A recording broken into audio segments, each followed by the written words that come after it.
Haleluya. Puji Tuhan, kembali lagi kita akan menikmati kebenaran firman Tuhan di pagi hari ini. Saya berikan judul atau tema pada pagi hari ini adalah berdoalah agar tetap kuat.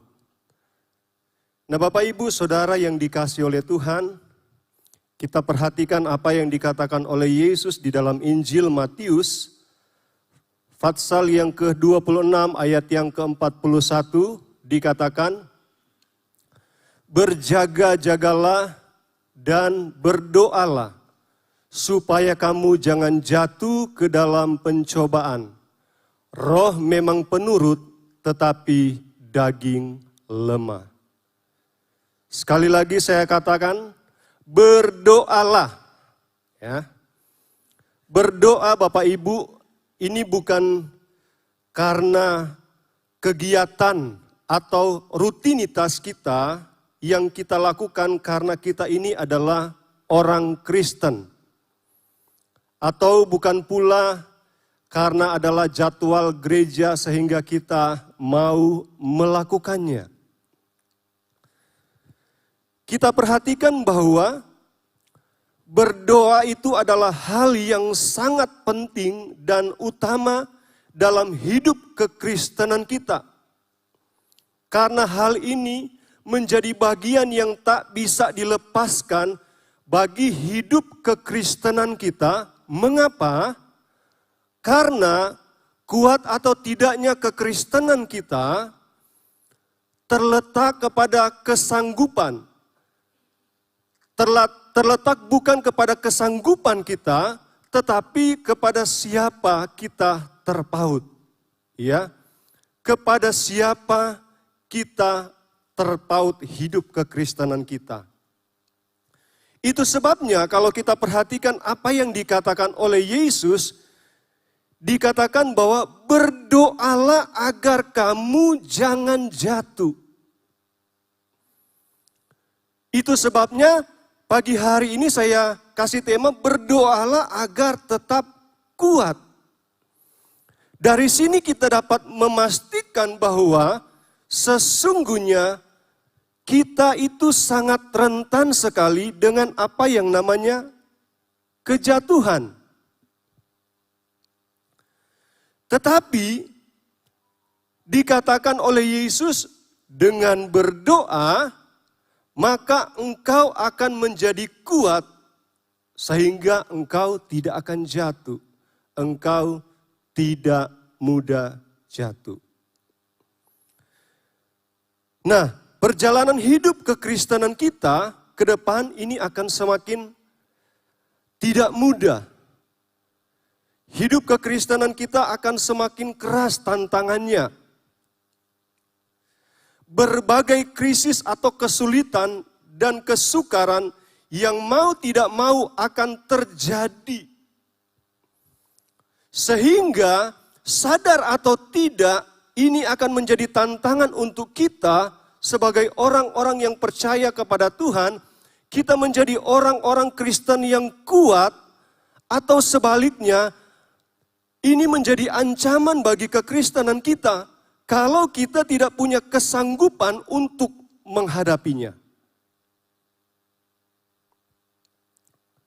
Tetapi yang menjadi persoalannya adalah, apakah saudara mau menjadi orang Kristen yang kuat atau tidak?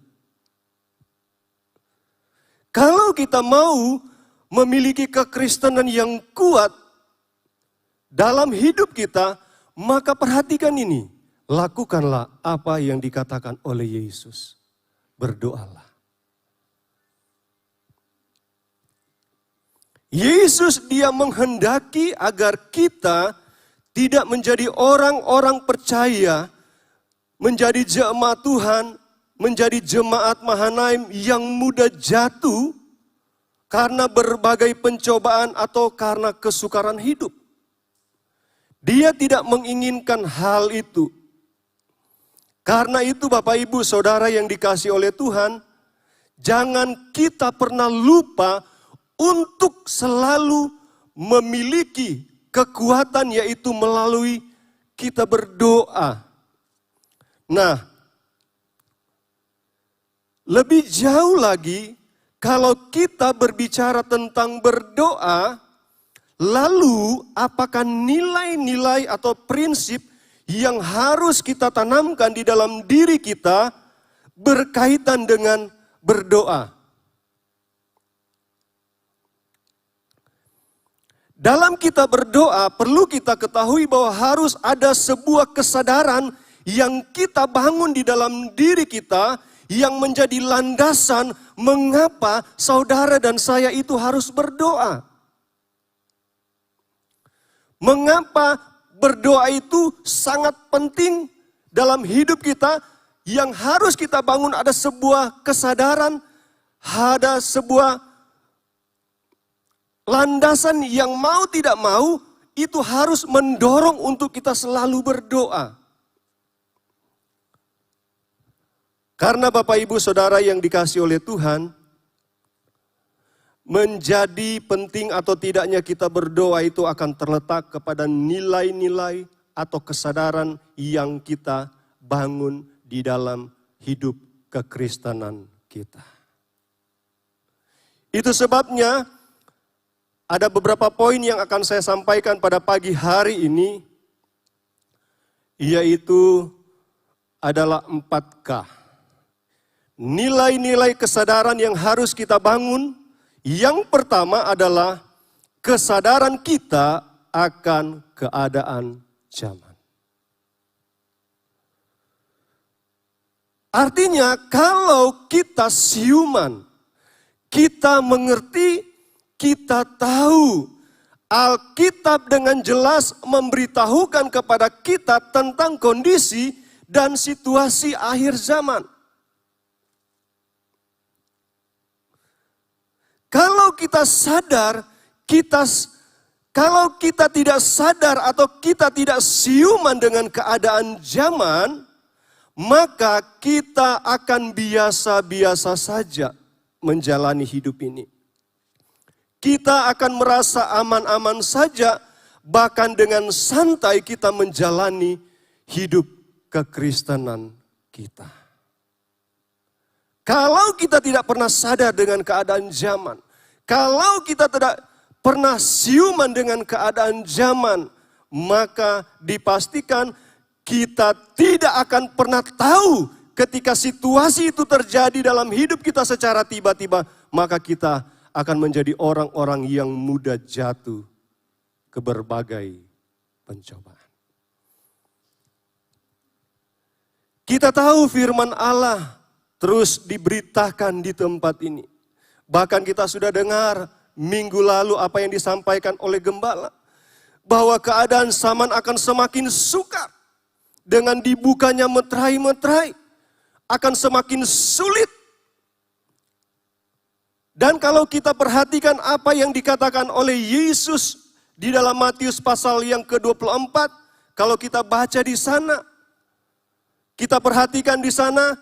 Di ayat yang ketiga khususnya sampai ayat yang ke-14, ini khotbah Yesus tentang akhir zaman. Di sana dikatakan akan terjadi penyesatan. Ada yang memakai nama Yesus. Ada orang-orang yang disesatkan, akan terjadi peperangan di ayat 6 dan ayat yang ke-7. Akan terjadi kelaparan. Bahkan Bapak Ibu, ada yang murtad meninggalkan Tuhan. Kenapa? Kalau mereka tidak kuat di dalam Tuhan, mereka tidak punya kekuatan, mereka tidak punya kesanggupan, maka mereka tinggalkan Tuhan. Bahkan lebih jauh dikatakan, karena kedurhakaan maka kasih itu akan menjadi dingin. Kedurhakaan semakin merajalela sehingga membuat kasih setiap orang akan menjadi dingin. Tetapi apa yang dikatakan oleh Yesus ini barulah awal. Belum masuk pada puncaknya. Itu sebabnya Yesus tidak mau kita terjebak apalagi jatuh masuk ke dalam hal-hal tersebut.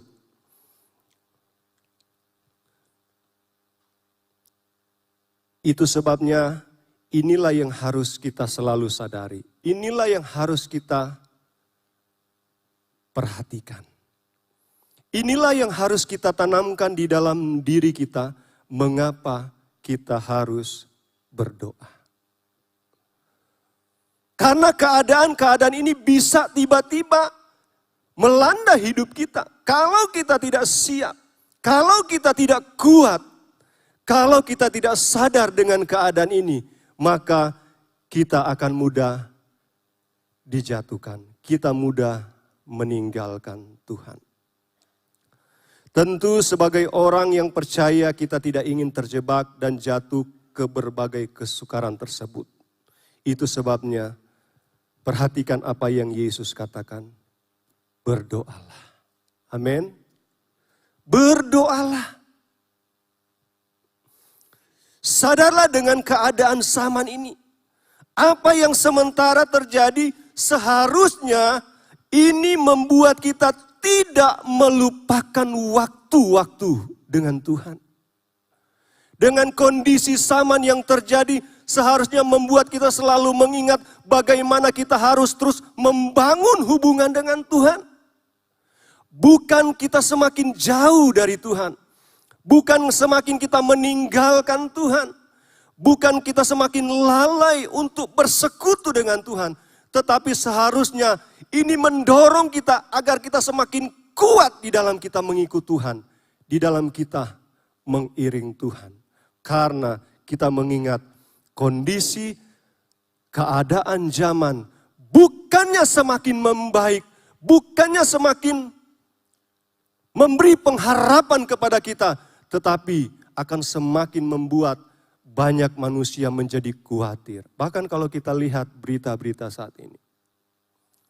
Katanya tahun depan, ya, tahun-tahun ke depan akan semakin tidak kelihatan, ya, semakin gelap. Artinya apa?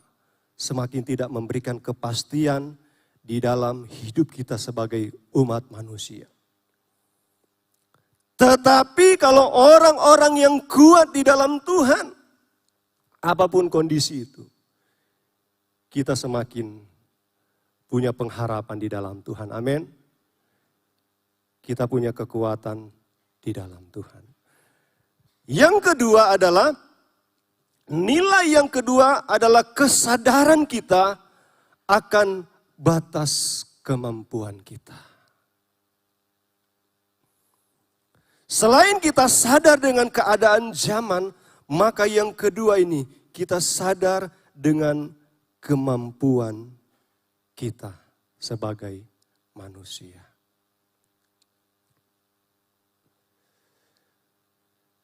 Kita bisa kuat, kita bisa bertahan, kita bisa melakukan banyak hal dalam hidup kita. Namun pertanyaannya adalah, bisa sejauh mana? Itu persoalannya. Saudara boleh merasa hari ini saudara kuat. Kita boleh merasa hari ini bahwa kita sementara ada di puncak kesuksesan kita, keberhasilan kita. Kita boleh menikmati segala hal yang kita boleh miliki. Yang barangkali saudara berpikir bahwa orang lain tidak miliki. Tetapi persoalannya sampai sejauh mana kekuatan yang kita miliki. Kesanggupan yang kita miliki. Kekuatan yang kita miliki. Tentu kita ini sekuat-kuatnya kita. Sehebat-hebatnya kita. Kita adalah manusia biasa. Yang Yesus katakan, daging itu lemah. Kalau kita tidak punya kekuatan, kalau kita tidak punya kesanggupan untuk menghadapi keadaan-keadaan zaman, maka kita akan mudah kalah. Itu sebabnya sadarlah bahwa kita ini sangat terbatas. Kita mudah jatuh. Kita ini bukan robot.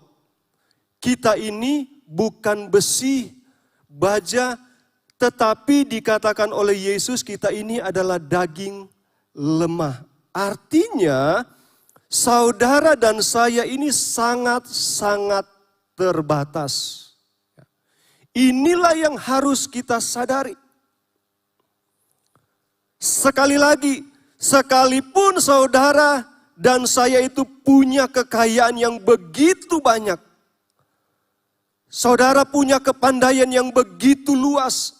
Namun perhatikan, itu tidak akan menjadi jaminan buat kita untuk kita tetap kuat, apalagi bertahan untuk menghadapi kondisi dunia saat ini. Itu yang harus kita perhatikan. Itu yang harus kita selalu sadar. Itulah yang harus selalu kita ingat. Bahwa kita adalah manusia yang sangat lemah.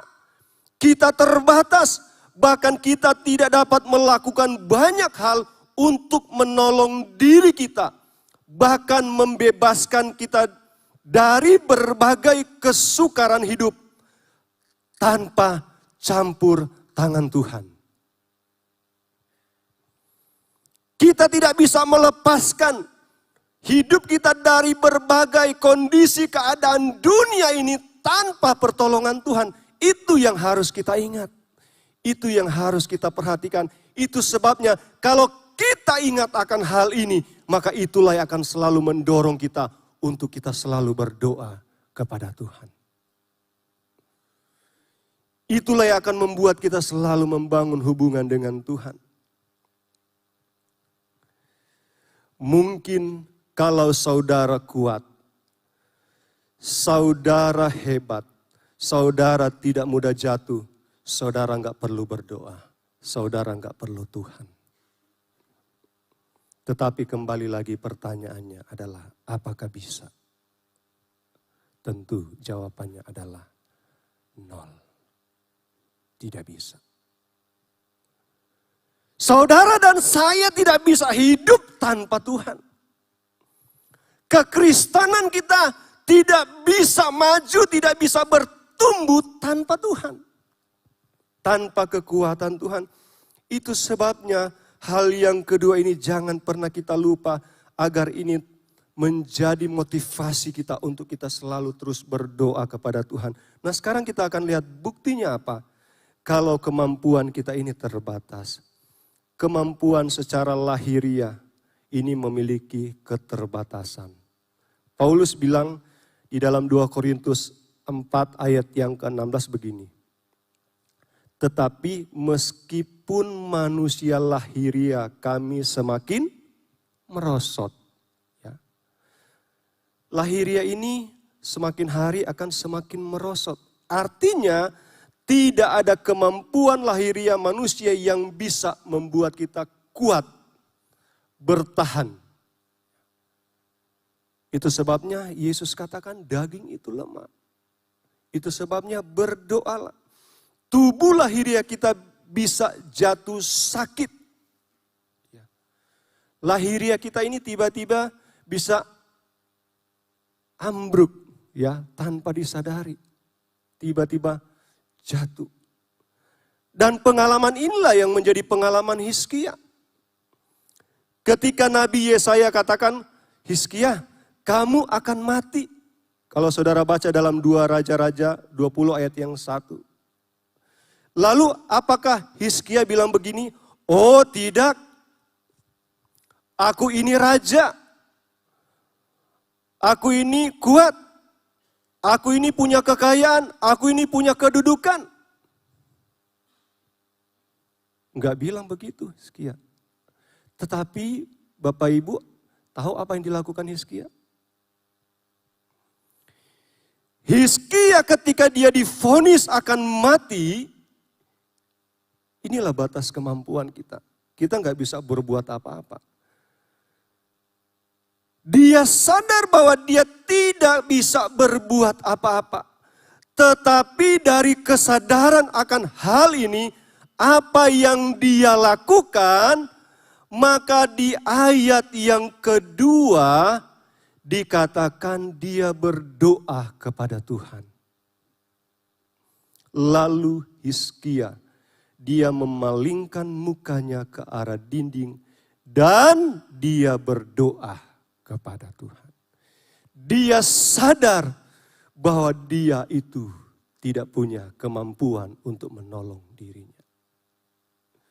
Dia sadar bahwa dia itu punya batas kemampuan. Dia sadar bahwa dia tidak bisa berbuat apa-apa tanpa Tuhan.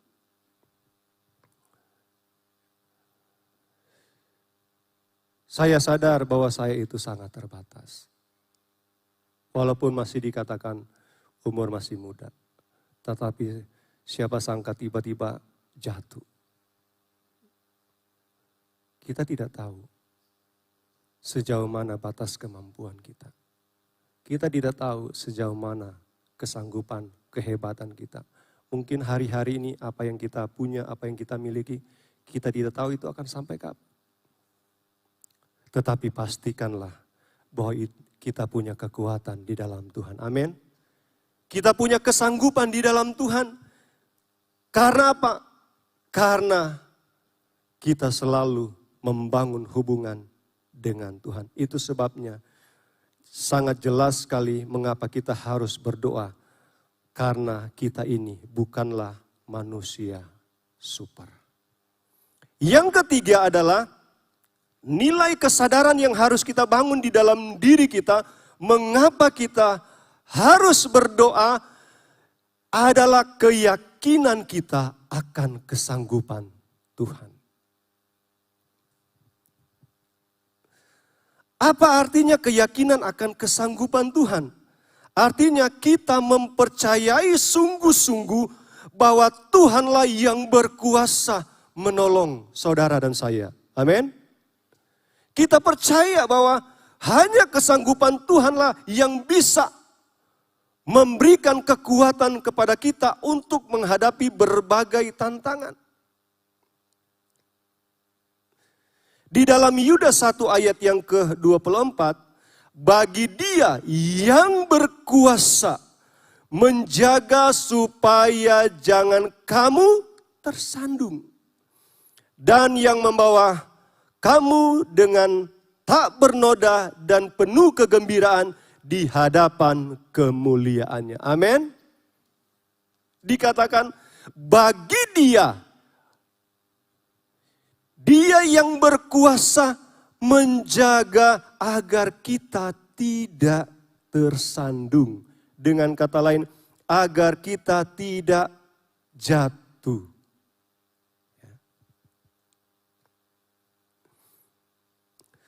Kita percaya kepada kesanggupan Tuhan.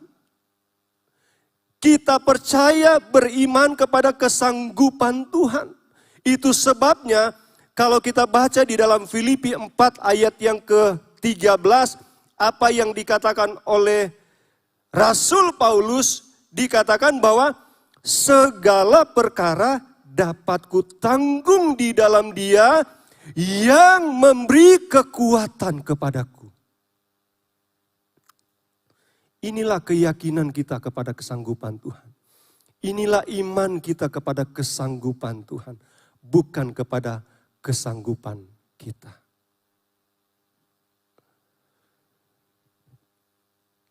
Kesanggupan kita sekali lagi sangat terbatas. Tetapi kesanggupan Allah itu tidak pernah terbatas untuk menolong kita. Kesanggupan Allah tidak dapat dibatasi oleh keadaan apapun. Kalau kita mau meraihnya. Kalau kita mau menikmatinya. Tetapi tidak ada cara lain selain kita berdoa kepada Dia. Kita minta kepada Allah untuk memberikan kesanggupan kita. Kita harus percaya kepada kesanggupan Tuhan.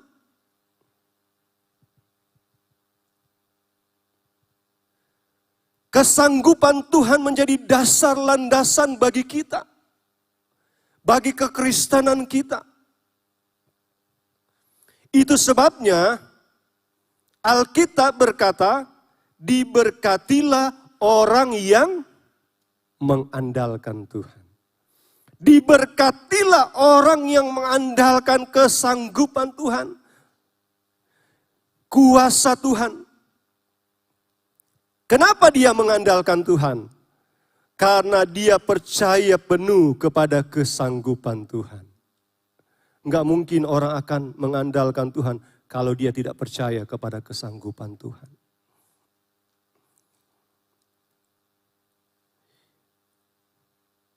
Di dalam Filipi 4 ayat yang ke-19 dikatakan, Allahku akan memenuhi segala keperluanmu menurut kekayaan dan kemuliaannya di dalam Kristus Yesus. Nah Bapak Ibu Saudara yang dikasihi oleh Tuhan, kesanggupannya tidak pernah terbatas untuk menjaga kita. Termasuk dalam hal-hal yang menjadi keperluan kita. Amin. Dia adalah Allah yang tidak pernah terbatas. Dia akan selalu memberi kesanggupannya di dalam hidup kita. Bukti atau contohnya apa? Kesanggupan Tuhan itu. Buktinya kita melihat perjalanan bangsa Israel di padang gurun.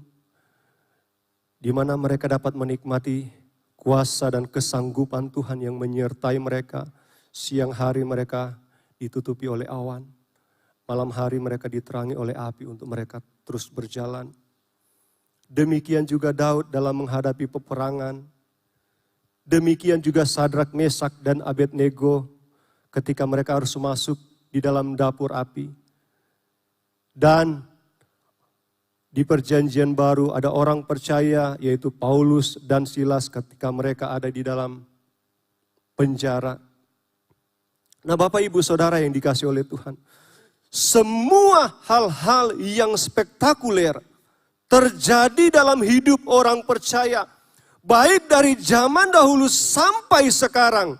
Bahkan sampai saat ini adalah hasil dari kesanggupan Allah.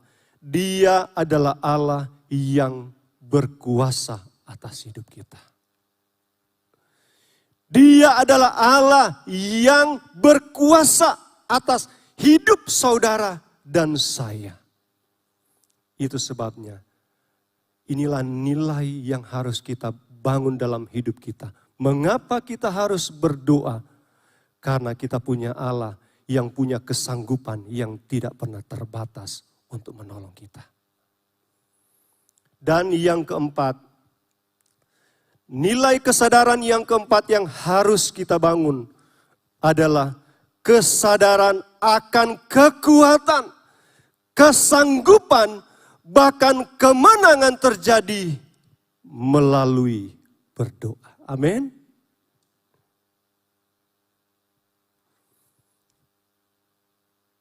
Kekuatan, kesanggupan, bahkan kemenangan itu akan terjadi melalui doa kita.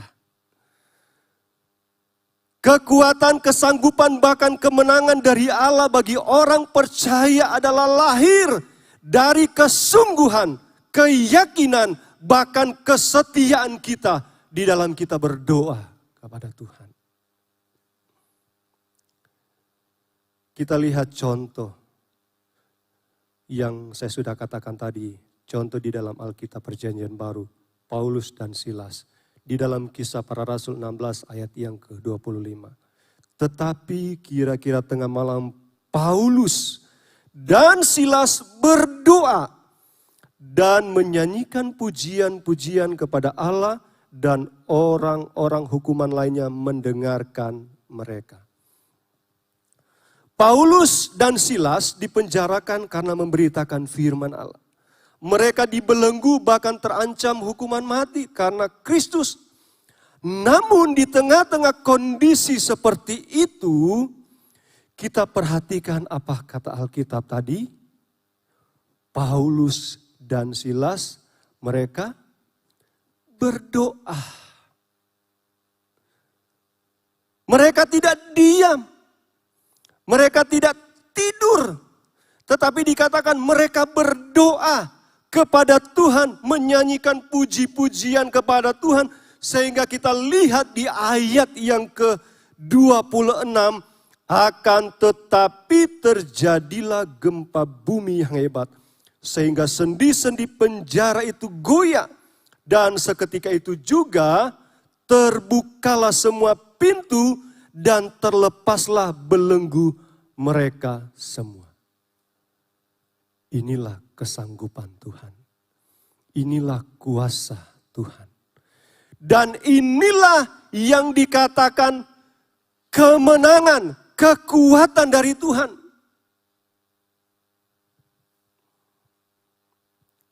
Kalau kita baca terus sampai ayat yang ke-34, Paulus dan Silas dilepaskan dari penjara dan kepala penjara itu diselamatkan. Dan dikatakan di sana seluruh keluarga mereka sangat bersuka cita. Artinya apa? Mereka dapat menikmati sungguh-sungguh luar biasa kuasa Tuhan bekerja melalui doa-doa yang mereka panjatkan, yang mereka naikkan kepada Tuhan. Nah Bapak Ibu, kekristenan tanpa berdoa adalah kekristenan yang hampa. Kekristenan tanpa berdoa adalah kekristenan yang lemah, sangat mudah digoyahkan, bahkan mudah kehilangan keyakinan. Kekristenan tanpa berdoa adalah kekristenan tanpa kemenangan. Berbagai kesukaran, berbagai kesulitan yang mau tidak mau akan mendorong kita untuk memastikan langkah yang kita ambil apakah menyerah, kalah, atau kuat berkemenangan. Itu hanya ada dua pilihan. Kita menyerah, kalah, atau kita kuat berkemenangan. Kalau kita mau kuat berkemenangan, adalah kita berdoa kepada Tuhan. Akan menjadi sangat berbahaya jika kita berjalan di dunia ini tanpa berdoa. Tanpa mengizinkan kuasa Tuhan bekerja atas hidup kekristenan kita. Ingat itu. Akan berbahaya bagi hidup kekristenan kita. Tanpa kita izinkan Tuhan bekerja dalam hidup kita. Tanpa kuasa Tuhan bekerja dalam hidup kita. Namun yang menjadi berbeda adalah orang percaya yang kuat itulah yang akan bertahan. Kenapa? Rahasianya adalah mereka dibangun oleh kekuatan, yaitu kuasa doa. Amin. Mereka dibangun oleh kekuatan, kuasa doa. Itu sebabnya pelajaran yang dapat kita simpulkan di bagian ini adalah kita tidak dapat dikalahkan oleh keadaan zaman yang semakin sukar ini ketika kekristenan kita tidak dilepaskan dari kuasa berdoa. Kita tidak akan mudah digoyahkan. Kita tidak mudah meninggalkan Tuhan. Kita tidak mudah jatuh kalau kekristenan kita itu tidak pernah dilepaskan dari kuasa berdoa. Jemaat yang dikasihi oleh Tuhan, dengar baik-baik. Jika kenyataan di depan engkau sangat mengecewakan, tetapkan satu langkah, yaitu berdoalah. Amin. Berdoalah. Jika di depanmu ada keadaan-keadaan yang tidak memberi pengharapan kepada kita, tetapkan satu langkah. Bangun hubungan dengan Tuhan. Berdoalah, berserulah kepada Tuhan. Karena itulah jawaban.